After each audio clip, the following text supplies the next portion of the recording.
আজকে আমি কথা বলবো বাংলাদেশের সাথে যদি ইন্ডিয়ার যুদ্ধ হয় তাইলে আমরা দেশ হইলো ছোট, ইন্ডিয়া হইলো বড়।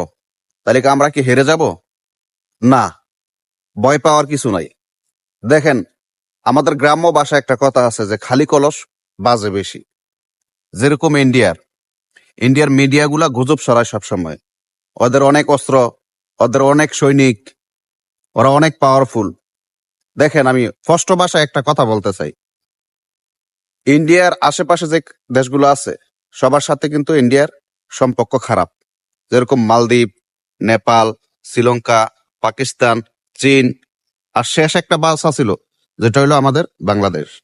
এখন আমাদের বাংলাদেশের সাথে ওদের সম্পর্কটা সবচেয়ে বেশি খারাপ। তো ওরা কখনো আমাদের দেশের সাথে যুদ্ধ করতে চাইবো না, আর আমাদের সাথে যুদ্ধ করলে ইনশাল্লাহ পারবো না। কেন পারবো না? আমরা অস্ত্রের মুখে আমাদের বাঙালি জাতি কখনো ভয় পায় না। আর নিজের দেশের স্বার্থে আমাদের দেশের লোক কি করতে পারে এটা আমরা আরো 50 বছর আগেই দেখাই দিছি। তো জাস্ট আমাদের সাথে যুদ্ধ করলে ওদেরই ক্ষতি হইব, ইনশাল্লাহ আমাদের ক্ষতি হইব না। আর আমাদের সাথে যদি যুদ্ধ করে তাহলে আমরা কোন কোন সুবিধাগুলো পাইতে পারি? সবচেয়ে বড় সুবিধা দিবে পাকিস্তান। দেখেন, একটা কথা আছে যে মুসলিম মুসলিম ভাই। আমাদের যদি কোনো বিপদ হয় সবচেয়ে আগে আগায় আসবো পাকিস্তান। এটা আপনি কতটুকু বিশ্বাস করেন জানি না, কিন্তু আমি বিশ্বাস করি। ইমানের শক্তি এত পাওয়ার যে পাকিস্তান আগায় আসতে নিজের থেকেই বাধ্য হইব।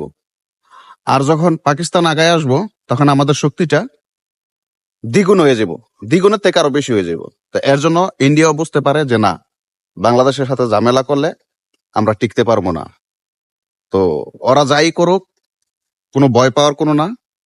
ওরা শুধু পাট লয় আর ফাফর লয়। তো ওদের ফাফরে কেউ পড়া যাইব না। আর আমাদের বাংলাদেশি জাতিরা মৃত্যুকে ভয় করে না, অস্ত্রের সামনে দাঁড়াইতে ভয় করে না। এটা শুধু আজকে থেকে না, আরো 50 বছর আগের থেকেই প্রমাণ।